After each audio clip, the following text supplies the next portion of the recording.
News forward चॅनलमध्ये आपले स्वागत आहे।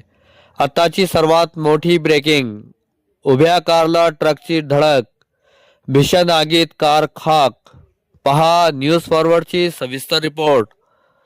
भोकरदन शहरात सिल्लोड रोडवर एका हॉटेल समोर उभ्या असलेल्या कारला ट्रकने पाठीमागून जोरदार धडक दिल्याने कारने पेट घेतला।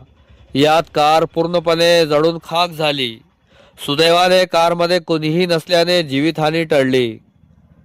गुरुवारी ओंकार सराफ हे आपली स्विफ्ट कार क्रमांक MH12L3915 घेऊन सिल्लोड रोडवरील एका वर्कशॉपमध्ये व्हील अलाइनमेंटसाठी गेले होते।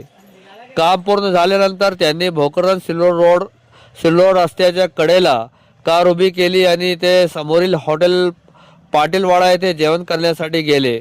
दरम्यान परभणी येथून गुजरातकडे लाकडे घेऊन जाणारा 10 चाकी ट्रक क्रमांक MH22AN8111 सराफ यांच्या कारला जोराची धडक दिली। धडक इतकी भीषण होती की ट्रक कारवर उलटला, त्यामुळे कार व ट्रकने काही वेळातच पेट घेतला।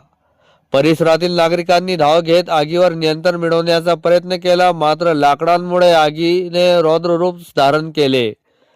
दरम्यान घटनेची माहिती मिळताच नगर परिषदेच्या अग्निशमन दलाची गाडी तातडीने घटनास्थळी दाखल झाली। अग्निशमन जवानांनी पाण्याचा मारा करत आग आटोक्यात आणली। चालकाचे नियंत्रण सुटल्याने ट्रकने कारला धडक दिल्याने हा अपघात झाला। सुदैवाने कारमध्ये कोणी नव्हते, त्यामुळे जीवितहानी टळली। मात्र यात कार पूर्णपणे जळून खाक झाली असून कारचा केवळ सांगडा उरला आहे।